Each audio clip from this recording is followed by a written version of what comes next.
জিপির মধুবন জিপির 219 নম্বর booth president আসলাম 2014। তখন 2014 টাকার বাদে আমি ব্যস্ত কারণে 2024ও আমার কমিটি লইয়া বইয়া সুন্দরভাবে আমার পার্টি অফিসও সিলেক্ট করিয়া তারে দেওয়া হয়েছে। এই রাকিব হোসেন মেহবুব সদিয়ল দি রাকিব মেহবুব সদিয়ল দেওয়ার সত্ত্বেও অরুণোদয় ফরম আইসে, আমি গিয়া হ্যান্ড ওভার করি, আমিও গেছি, হেও গেছে, গিয়া আনিয়া দিছি। দেওয়ার বাদে আমরা শাহিন ভাইও আসলাম, শাহিন ভাইর গড় নিয়া কইছে আমার কমিটি লইয়া বইয়া সুন্দর ইয়া দিব, ওইটা কারে কারে যে নাম আইব তারে দেওয়া হইব। তে হে না খেরোর জিগার করি একটা জেরেসের দোকানে বইয়া এটা 120 টাকা করে লইয়া ওটা লোয়াত আমার 2-4 জনে ফোন করছে। করার বাদে আমি তখন আইসি 4টার সময় বিকালে, 2টাতে আমার ফোন করছে, 4টার সময় আইসি।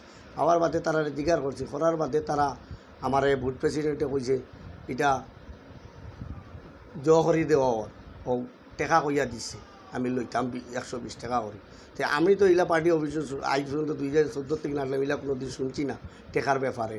তো আমি ওটাও আমার পার্টির কাছে যেন এইরকম দুর্নীতি ছেলেরা রাখলে আগামীতে আমরা জিপির তো বুথ প্রেসিডেন্ট হইলে রাকিব মেহবুব সদিয়ল অরুণাদর ভ্রমণ লাগি তো আমরা মধুরবন জিপিও অতদিন থাকি অপেক্ষা করি আর যে পাইতাম বা কারে কারে দেওয়াই তো আমরা তো এটার অপেক্ষা।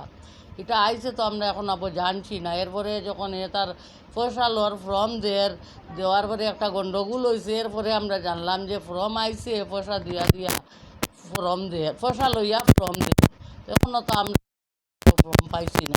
ওটা মাঝখানে তার সাজুয়া আর রাকিব মেহবুব সদিলে একটা কথা